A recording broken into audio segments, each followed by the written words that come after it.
அந்த காலை வானத்தில் மேகங்கள் பறக்க கிளே கிராமத்தின் பள்ளியில் விழா நாள். குழந்தைகள் தங்கள் தாய்மொழியில் கதைகள், பாடல்கள், நாடகங்கள் கொண்டு மேடை நிரப்புகிறார்கள். கார்த்தியன், ஆனந்தி விழா ஏற்பாட்டாளர்களாக வேலை செய்து கொண்டிருந்தனர். கிளே உலகம் முழுக்க மகிழ்ச்சியுடன் மூடியிருந்தது. ஆனந்தி, நம்ம ஊரு மட்டும் இல்ல, நம்ம மண்ணோட கலைத்திறனும் உலகம் காண ஆரம்பிச்சிடுச்சு. கார்த்தி, மண்ணு பேசுது. ஆனந்தி, அந்த மொழி நம்ம பசங்களுக்கு எடுத்துக்காட்டா இருக்கு.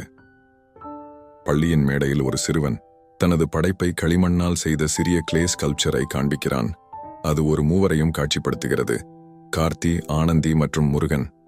சிறுவன்: இவங்கதான் நம்ம ஊர்ல மண்ணை உயிராக பார்த்தவர்கள். அந்த ஸ்கல்ப்சரை பார்த்ததும் ஆனந்தியின் கண்கள் கலங்குகின்றன. முருகன் இல்லாத இடத்தில் அவரை கிளேயாக குழந்தை உருவாக்கி வைத்திருக்கிறார். ஆண்டி.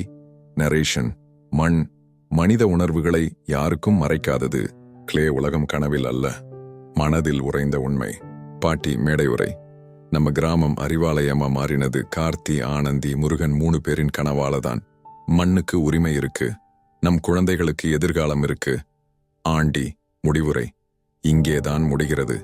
கிளேமேஷன் உலகின் ஒரு அற்புதமான பயணம். மண் வாசனையோடு வாழ்ந்து முடிவடைந்த ஒரு கனவு. ஆனால் அந்த கனவின் பக்கங்கள் உங்கள் குழந்தைகளின் மனதில் தொடரும். மண்மணம் கொண்ட கிளே உலகம் இப்போது உங்கள் நெஞ்சிலும் வாழட்டும். வாழ்க கிளேமேஷன், வாழ்க தமிழ், வாழ்க பாசம்.